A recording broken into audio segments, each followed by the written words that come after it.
Hello! Hello, everybody. So as for vloggy things, so I'm gonna be honest, we didn't do as much with the con today because the shoes that I was wearing decided to kill my feet, and the shoes that he was wearing also killed his feet.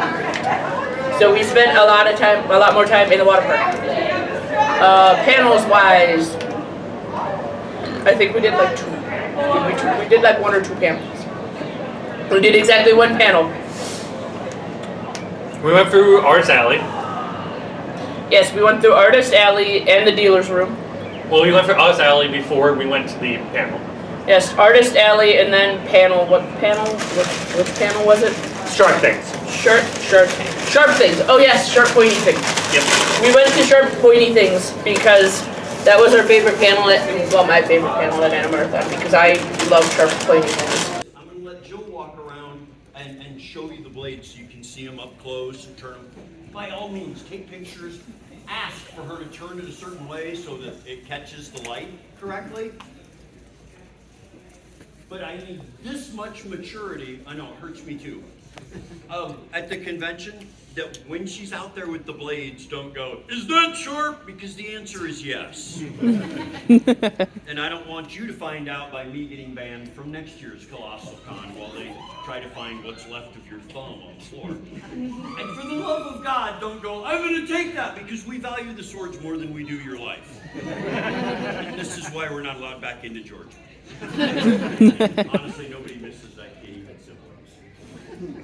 But we're going to talk about Japanese swords, if it's okay. If you are into European swordsmanship or Filipino martial arts or Thai weaponry, by all means talk to me about it after the panel. I love weapons. Seems really weird for a guy who went to Bible college and worked in a rescue mission that all of my hobbies involve killing people. And Samurai Dan brought his 700 and 300-year-old Japanese Swords. Remember the image of the straight sword with the Oriental dragon curled around it?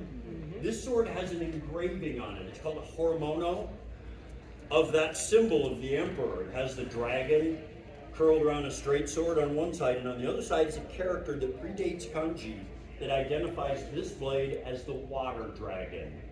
There were 5 of these blades made by a swordsmith who made one for each Oriental element. We had fire, water. Their periodic chart was much easier to learn. Yeah. But we've only seen one of the other blades. There's an old Japanese sword collector that now lives in Washington State that has the fire dragon blade, and it's not in as good a shape as this one. But when you look at this, you're going to want to look close at the steel because you can see the swirls in the steel that make up the tamahagane, and the temper line is flame patterned instead of straight, which is the easiest temper line for a smith to make.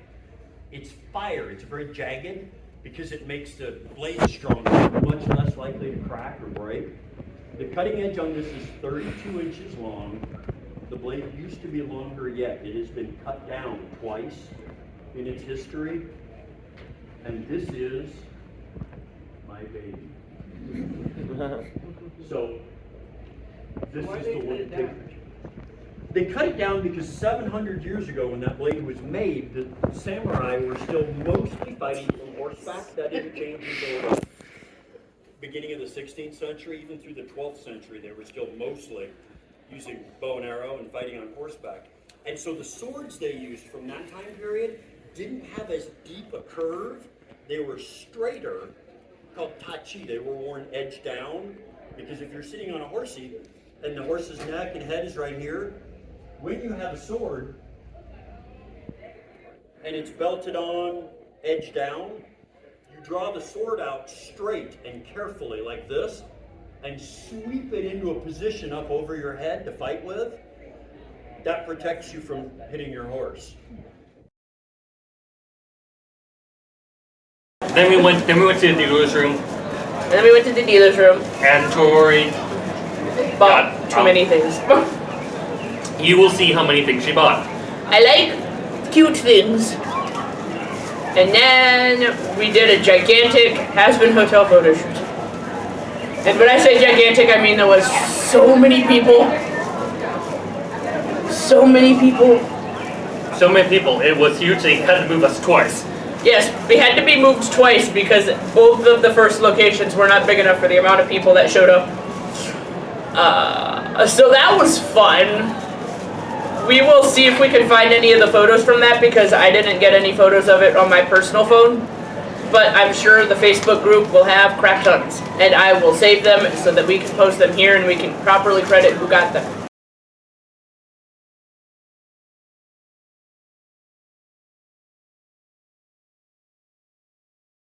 And then we went to the water park. Because at that point in time, our feet were killing us because we were standing on a hill. Down there is where we went. Water Yeah. park. There's a little mini golf down there too. Then we went to the indoor water park. And because the outdoor water park closes before the indoor one. And then we came back here. With sweets. Ganyan. Yep. And then me and Tori got engaged. Oh, we are making that public. I didn't know if we were making that public information. Yeah. I can cut it out. I don't know. I can cut out the video if not. But she got. Somebody's a happy munchie. I am always a happy munchie. Especially at, well, I'm not always a happy munchie. I'm always a happy munchie at conventions.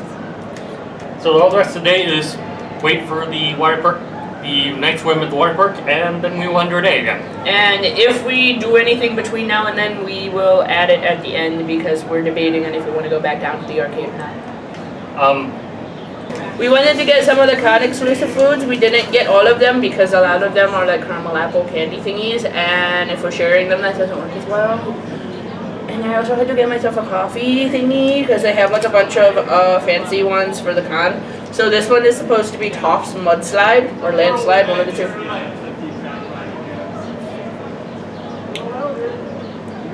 Ooh, that is very good. It is mintier than I thought it was going to be. You want to try it? You don't usually do coffee, but you know. Tastes like coffee. Yeah. Chocolatey coffee, which is important, because that's what a mudslide is, or landslide, whichever. Thank you. This one's mine. Yours is the little one, Okay, well, let's do mine first. obviously. First, I got two of these. Yes. Have a Pikachu brownie. A Pikachu brownie. It's got chocolate chips for eyes. Look at how cute they are. I'll take a bite.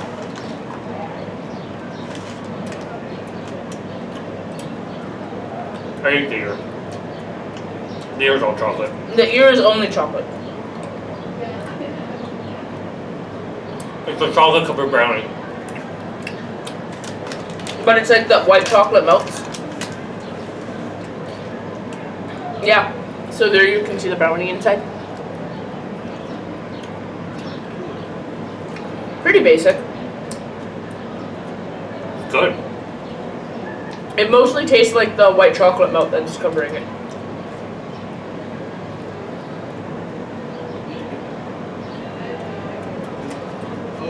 We do not need to finish all of this, but you know, No. it'll be easy to tell whose this is.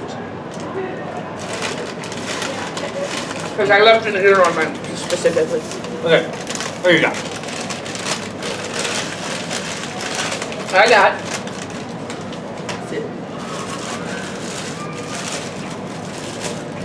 one of the San Oreos. So they're chocolate covered Oreos. And this one is a Hello Kitty.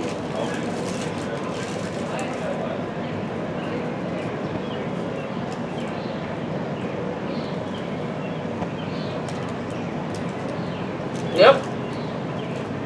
It's an Oreo. It's an Oreo covered in white chocolate.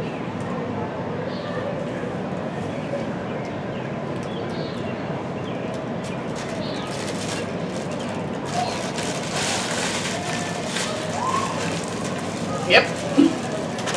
That's right. Tastes like exactly what you would expect it to taste like. Somebody will finish it. Yep. And then I got the Charmander box. So they have Charmander, Squirtle, Bulbasaur, and Pikachu. And it's just full of random Japanese candies and English candies. So we got this heckin' big bag of gummy bears and feet. Gummy frogs. Okay. They're gummy frogs. My brain completely ignored the yellow and only saw feet. I feel like that says more about me than anything. It's gonna be an Oreo Pokeball. Covered in milk chocolate. Yep. It looks like this is mostly, don't cough on me. It looks to be, ooh, this will be saltwater taffy. Saltwater taffy. There's a big box of Pocky on the bottom. Oh, it's a hockey on the bottom? Can you see it? There might be pictures. We'll do pictures. There is a couple more different saltwater taffies. There is some of these little melon candies, because they did throw some Japanese candies in here. But my favorite, they threw some of these cute little Start candies in here, and I love these little things. So it looks like it's mostly, oh, and these little strawberry candies. Yes. You know, the ones that somehow only grandparents and sweet shops can find, and you have no idea where they came from? Those. So I was expecting this to be more Japanese candies because it's a mystery box for a convention, but I guess that was my bad. It's candy. That is true. It's in a really nice box and we got a bunch of assortment. And we get to keep the box for keeping things in. I want to continue eating my brownie. That makes sense. So that is all of the sweets that we got for taste testing that are con exclusive at Kalahari. So thank you for That's joining. how this works. So thank you for joining us. Okay. Thank Bye. you. Bye. Bye. Bye.